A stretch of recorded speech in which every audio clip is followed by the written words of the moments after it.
Good morning everyone. এখন আমি একটু বাইরে যাচ্ছি, আমি না অবশ্যই আমরা সবাই। তো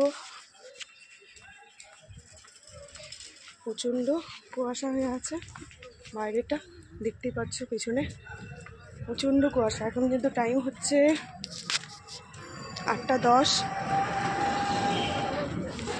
এখান থেকে যাব, গিয়ে ধরবো লঞ্চ ঘাট, মানে লঞ্চ ঘাটে যাব, গিয়ে লঞ্চ ধরবো। তারপর কোথায় যাচ্ছে তোমাদেরকে অবশ্যই দেখাবো, ভিডিওটা থাকুন লাস্ট অব্দি।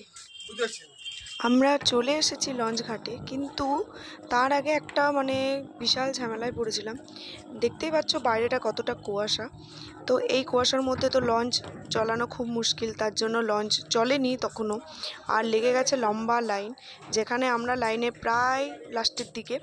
তারপরে আমরা থাকতে থাকতে কিছুক্ষণ পর আরও লাইনটা বাড়তে থাকে, যত সময় যায় তত লাইন বাড়তে থাকে। প্রায় 1 ঘন্টা লাইনে ওয়েট করার পর আমরা ফাইনালি লঞ্চে উঠতে পারলাম। আর দেখো এখানে আমরা নেমে গেছি, এটা হচ্ছে আমরা ব্যারাকপুরে নেমেছি। আর এখান থেকে আমরা কোথায় যাচ্ছি সেটা অবশ্যই তোমরা জানতে পারবে, আর তোমাদেরকে তো বলতেই হবে সেটা কোথায় যাচ্ছি। লঞ্চ থেকে আবার এখানে আমরা লঞ্চ থেকে নেমে পরে ওখানে আমরা টোটো ধরে নিয়েছি।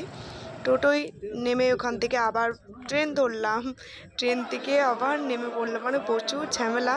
মোটামুটি 8টায় বেরিয়েছি, 11:30টায় গিয়ে পৌঁছেছি। এই হচ্ছে ডেস্টিনেশন। আর কোথায় গেছি সেটা অবশ্যই তোমরা নেক্সট ভিডিওতে দেখতে পাবে। Bye bye.